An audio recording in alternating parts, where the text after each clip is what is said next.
Alright, so in this video I want to somewhat concisely and briefly explain and hopefully add a lot of clarity to the definition and understanding of the concept of qi. This is a rather important concept if we are interested in studying Chinese arts of any type, whether it's medicine or internal arts or meditation or just philosophy. So what I'm going to do is sort of walk through different stages and different ways of understanding this term, starting off with how it's commonly translated and understood. Generally people translate qi as like energy. And generally what happens is they're like, oh, qi is like energy and it's just like prana and it's just like all of these other concepts of energy from different traditions or different cultures. And they'll be like, oh, it's just like quantum physics, or it's just like this universal thing that's like everywhere, but we can't really define it, but it's like connects everything. Generally what people do is they take their concept of like God that they were conditioned with through their culture and then sort of make that secular and be like, oh, well, that's qi. It's this universal thing that everything has in common and everyone has in common. It's like, well, that's like how you have bastardized the concept. That's not really what it had originally meant or how it was originally used in any way, shape, or form. And that's just a really common thing that happens. And that's fine. That's totally our free will and our right as an individual to do that if we wish. The problem is that it is perhaps the least functional and least precise understanding. Which is, again, okay if we're just casual and we're not really engaged in any type of practice, gong, any type of gong fu or qi gong or nei gong.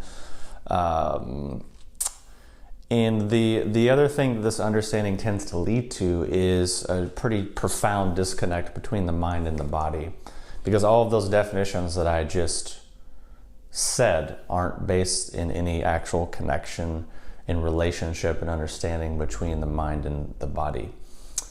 And tends to what happens is you get practices and traditions and systems based in imagination, thus being really cerebral and actually really superstitious. So what I mean by that is people like, oh, move your hands like this and, you know, do this and that will heal you and make your immune system better and give you a better life and change this and that. And it's like, well, wait, how? Oh, because it's working with this magical energy, and that magical energy is going to like make you better and give you a better life. It's like, well, wait, what's our definition of superstition? It's like, oh, don't walk under that ladder because if you do, something bad's gonna happen. It's like, wait, these statements aren't really that far off from each other, and it's almost worse because to have just a silly superstition of like, oh, a black cat is bad luck, or walking under a ladder is bad luck. That's one thing, but like something we're actually going to invest a lot of time and energy into, and perhaps someone's going to charge a lot of money for, then I think we need to be a little bit more like, well, wait a minute. So that tends to what happens. It tends to be like what you see in the world. People are like, oh, this movement will like heal you and it's bringing universal energy into you. It's like, well, how is this movement different than just this movement versus like this movement? Or like this movement or this movement? How is me picking my ear not bringing in universal energy, but me like doing this is bringing in universal energy? It's like, what is the actual understanding and mechanism there? Oh, again, tends to refer back to imagination, cerebral superstition, or some mixture of science, a mixture of like religion, a mixture of like an emotional story to try to like, But actually in reality, if we take it a little bit deeper and understand that qi has different meanings and usages within different contexts, within different systems, and within different stages of skill and progression through said system and through said context. Meaning like qi in feng shui means something different than qi in taiji, than qi in qigong, than qi in Neigong, then qi in Neidan, then qi in the I Ching, then qi in Chinese medicine. Like they all have different meanings and different usages.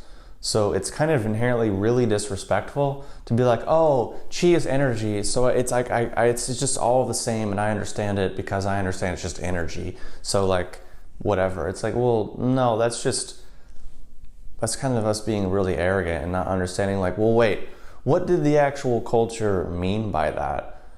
Like going back past all of the mistranslations, because basically our mind tends to not function in this way. So that is as a result of our basic paradigm, our basic cultural constructs that we're all brought up in. So what happens is the people that translated this stuff have those same things, so they can't even conceptualize in the way that the original people who were using this term conceptualized it. So it's a huge mismatch, which is why I'm trying to make this video and add some clarity. So different meanings in different contexts, and also not only that, but you might have, let's say, a qigong system. When they say qi, they mean this, but a different system can mean something else. But then also, depending on where you are in that system and moving through it, the definition will also change. So that's why it's really just really dysfunctional and really lacking in precision to not understand these nuances. And it's not really a weird esoteric thing. It's like if you start playing any musical instrument or any type of skill, what you do and what you learn and how you're taught on day one is not the same as how you would be taught at 10 years in or 20 years in. That's just common sense.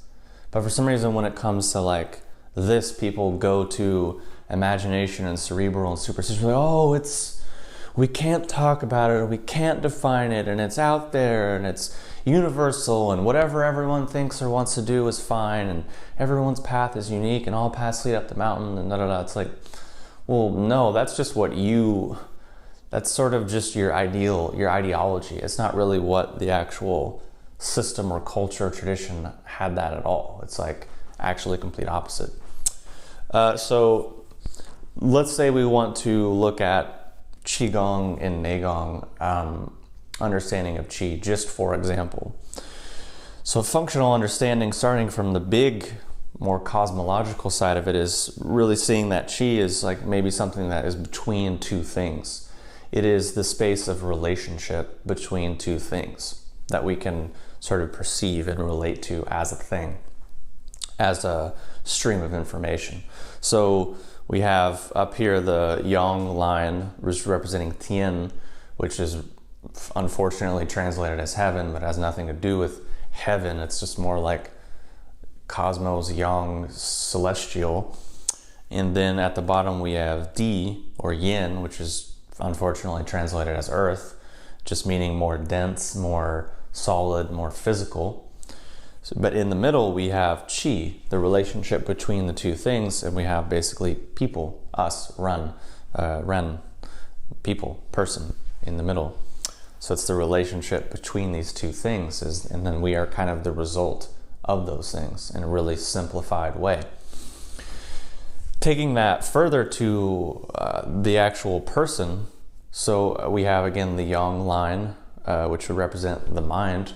Not really like mind as in we think of it in terms of psychology, but something that's actually ethereal and not dense, meaning you can't hold it, you can't grab it. But then at the bottom we have the yin line, which represents the body, which this is dense. This is, compared to thoughts, it's way more dense. But then the relationship between the two is Qi in this basic understanding.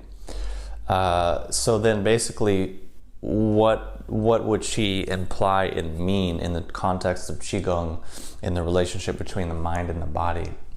And again, I don't mean mind as in terms of psychology, I mean mind, that's a whole other video and lengthy explanation, but basically we're looking at specific qualities and level of conduction, meaning